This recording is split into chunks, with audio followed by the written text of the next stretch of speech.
So now we're talking about long-term care insurance. And here are the challenges that I see. Some people think they have it, but they don't. Others have it, but they don't know how to start.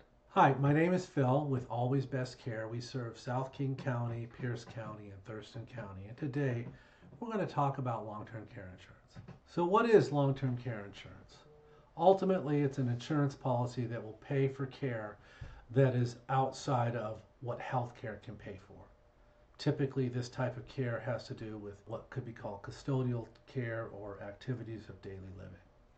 Many people think they have it when they don't, and they ask questions like, well, doesn't my insurance pay for this? Only if it is a long-term care insurance policy that you're talking about. If you're talking about Medicare or any other health insurance, no, it does not pay for it. So with this great benefit, there are some things that we need to first and foremost understand. What does it cover?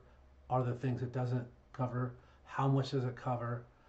Et cetera, et cetera. So with long-term care insurance, primarily it will cover the things needed to live safely, either in your home with home care services or at an assisted living or even a nursing home. It also helps to preserve your savings and your retirement savings and all your other assets, because it can pay for some of the care you're receiving on a daily basis, and maybe even up to all of the care depending on what the care needs are. So once we begin to look at long-term care insurance and your policy, there are some things that we're going to look for right away. The first step we want to do is a very obvious step, and that is we need to review your long-term care policy and understand what the benefits are and what the limits are. So when we say that, what are the limits? Limits can be this. You have a lifetime allowable maximum limit of X amount of dollars, 100,000, a million, whatever it may be. The more important limits outside of that is to understand what it will pay for on a daily, weekly, monthly basis. Most of the time, you're going to have a policy that will tell you that every day you can spend up to $100, $200, $300 on care, which means if you need more care than what it's paying for, that the rest of that would come out of your pocket. In some cases, it will also look at that on a weekly basis and a monthly basis. Another very important thing to understand about your policy is something called an elimination period. And what that means is most policies will require that you pay for the care for a certain time period. Usually that time period is something like 30 days, 60 days, 90 days. It could even go longer than that depending on what policy you have and what the limits are. So what's happening is you're getting billed directly for the care and you're paying for the care.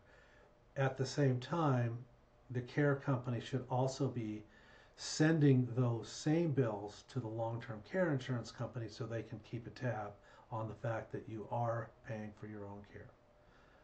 The other thing to understand here is, in terms of elimination periods, there can be little differing things. In some cases, it's just 90 days from when care starts. In other cases, it can be literally 90 days of care, and how long did it take to get to that 90 days. So if you're having someone to come out twice a week, it's going to take a lot longer than 90 days. If you have someone there 5 days a week or 7 days a week, it's going to be right on track.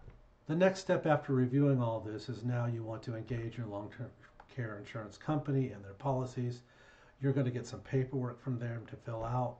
You're also going to get some type of assessment. Most of the time it's going to be with your doctor signing off on the fact that you need to use this long-term care insurance policy. In other cases, they may actually have a registered nurse in the area that can come and do a similar assessment. What they're looking for is how many ADLs do you require help with on a daily basis. And when I say ADLs, it just means activities of daily living. And they're broken down like this. Transfers, in other words, do you need help getting up and down? Ambulation, do you need assistance walking safely? Toileting and or getting to the bathroom and going to the bathroom safely? Bathing, and also eating.